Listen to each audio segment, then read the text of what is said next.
Halo, balik lagi bersama Chef Prima. Hari ini kita membahas tentang pengembang. Nah, ada macam-macam pengembang. Nah, rata-rata bingung. Kita punya pengembang apa aja sih? Nah, kita punya ragi. Biasanya untuk adonan yang berbau um, banyak tepung. Biasanya untuk adonan roti, donat.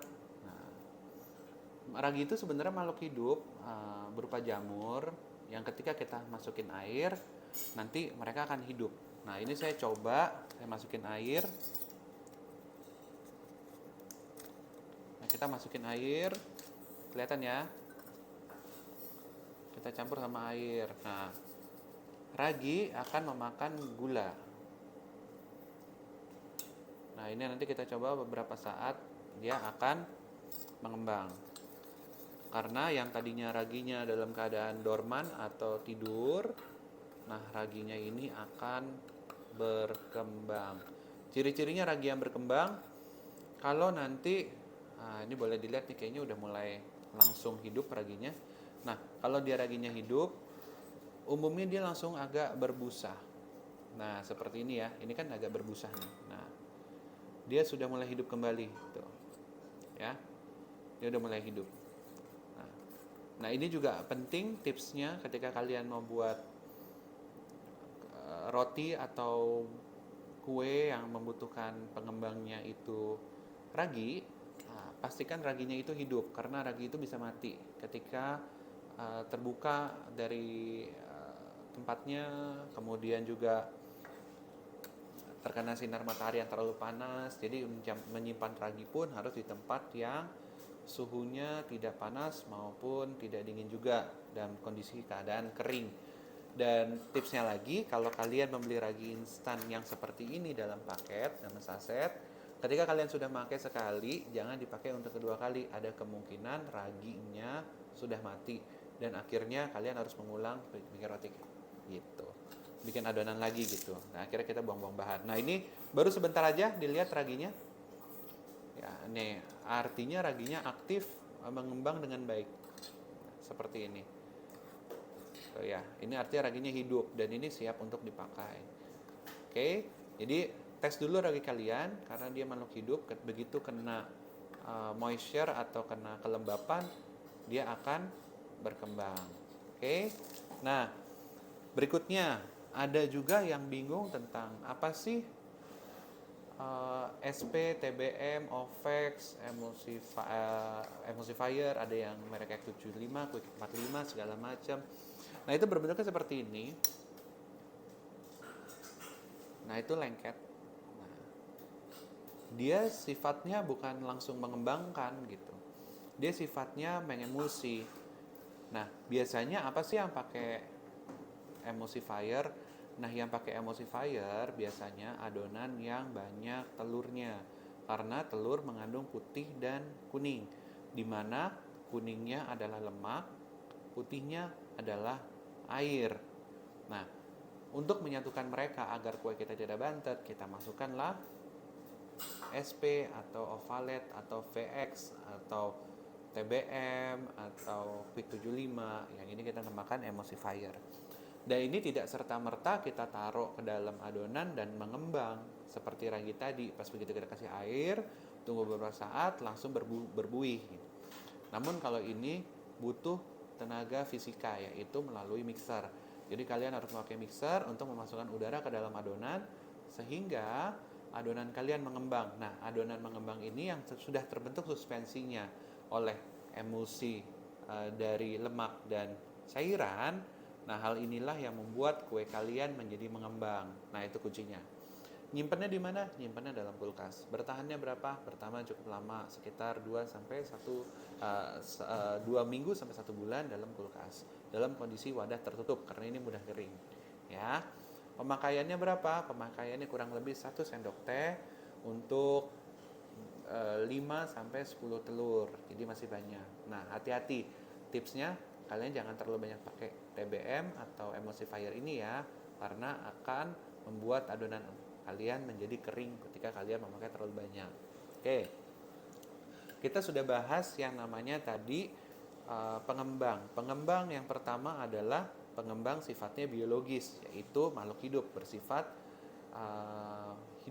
makhluk hidup bersifat biologi gitu. Mereka akan berkembang, mereka akan butuh moisture, butuh kelembapan, mereka butuh makan yang berupa gula, kemudian mereka butuh tempat tinggal yang nyaman di suhu yang tidak terlalu panas. Mereka bisa berkembang. Nah, yang kedua, ini sifatnya adalah membutuhkan reaksi fisika atau reaksi dari pengadukan yang kita lakukan pakai menggunakan mixer untuk adonan yang banyak telur. Jadi ingat ya, kalau ragi umumnya yang banyak tepungnya, dan ini umumnya yang banyak cairannya atau misalkan telurnya. Nah, ada yang suka bingung di antara kedua pengembang yang akan kita bahas selanjutnya. Kita punya baking powder dan kita punya baking soda. Nah, ini pertanyaan yang paling amat sering saya dapat perbedaan dari baking soda dan baking powder gitu. Nah, ini baking soda. Nah, baking soda itu adalah sifatnya basah atau sifat pH-nya tinggi. Sifatnya basah. Lihat ya, ketika kita masukkan baking soda ke dalam wadah, kemudian kita kasih beri air, tidak ada reaksi apapun. Ya. Sedangkan baking powder, karena baking powder itu sifatnya ada asam dan basah, jadi mereka begitu kena air, otomatis langsung ada reaksi. Kita kasih contohnya. Kemudian kita kasih air, sedikit aja air, dia langsung bereaksi. Tuh ya, tuh. Oke. Nah, terus bagaimana yang tadi air dengan baking soda supaya bereaksi? Kita harus taruh sesuatu yang berbau asam supaya bereaksi. Contohnya adalah cream of tartar. Kita ini sifatnya asam. Kita masukkan ke dalam, lihat ya, langsung bereaksi. Nah, jadi udah tahu ya bedanya baking powder dan baking soda. Baking soda sifatnya adalah basah dan memerlukan sesuatu sifat yang asam untuk melakukan suatu reaksi sehingga kue kalian gak bantet. Sedangkan baking soda tinggal kita tambahkan air akan langsung mengembang. Kapan sih kita pakai baking soda dan baking powder? Nah, kalau untuk kapan kita pakai baking powder yang sifatnya ada asam dan basahnya, itu untuk kue-kue yang umum, yang biasa. Nah, yang tidak ada komponen asamnya. Nah, sedangkan kapan kita pakai baking soda, itu yang ada komponen asamnya. Contohnya kita pakai buttermilk, pisang, madu. Nah, biasanya kita memakai baking soda. Nah, seperti itu. Jadi, jangan terbalik ya, gitu.